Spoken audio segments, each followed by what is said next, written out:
Capitaine Valentin, il est temps de rempiler. L'Alliance a besoin de vos services. Non, depuis la revanche des Sith et la guerre des clones, j'ai trop perdu. Une menace fantôme pèse toujours sur moi. Mais la Force se réveille de nouveau, et on attend le retour du Jedi avec impatience. Et de nouveau l'Empire contre-attaquera, comme toujours, avec une nouvelle défaite pour les rebelles. Oui, sauf que cette fois, un nouvel espoir est apparu, et grâce à Rogue One.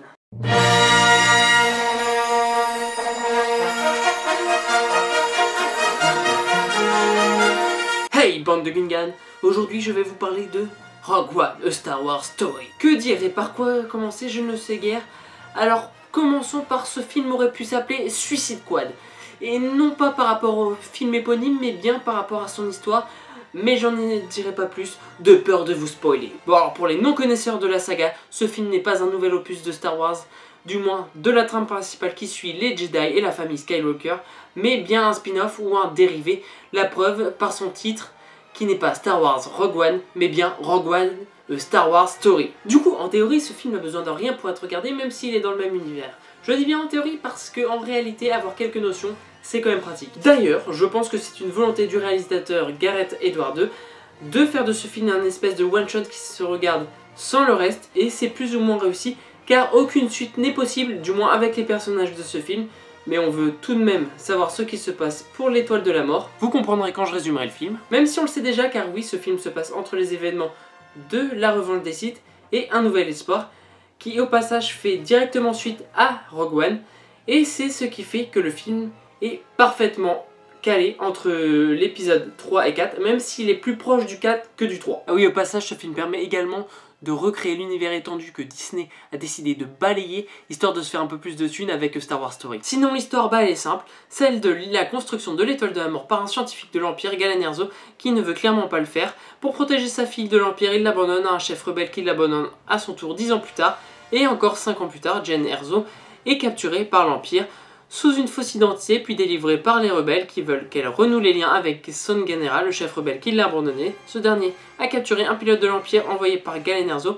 Oui, je prends mes notes, parce que j'ai fait des petites notes pour le résumer. Son et Jyn vont ainsi se retrouver grâce à Cassian Andor, un capitaine rebelle, et K2SO, un droïde impérial reprogrammé. Au passage, je kiffe le personnage de ce droïde, il est énorme je trouve. Puis après la destruction de la planète sur laquelle ils sont, Jyn, Cassian, K2SO, Bodhi, le pilote impérial et deux autres locos vont réussir à fuir pour aller retrouver Galen, le père de Jyn, mais ça ne va pas très bien se passer, alors ils vont devoir aller chercher les plans de l'Étoile de la Mort sur Starring pour la détruire, car le père, pour se venger de l'Empire, a créé une faille, et oui, la fameuse faille dont tout le monde se moquait dans Un Nouvel Espoir.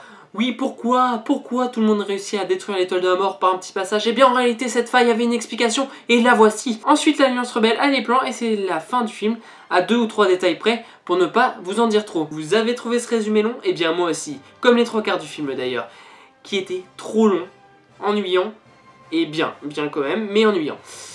Et franchement, heureusement que la dernière partie sur Starring m'a réveillé de l'espèce de torpeur dans laquelle j'étais, car la fin du film est juste énorme.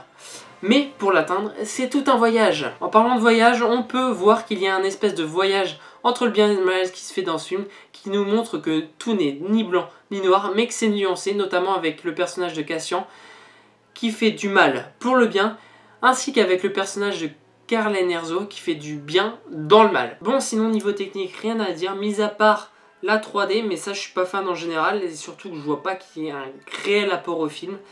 Et une image de synthèse d'un vieux personnage vers la fin qui, j'ai trouvé, voilà, et ça colle pas du tout avec le reste du film en fait, elle est mal faite, cette image de synthèse est mal faite, voilà. Donc en conclusion, ce film est bien, moyen au début, génial à la fin, et du coup je vous invite à aller le voir, et n'oubliez pas, tout n'est de l'espoir, allez, à plus!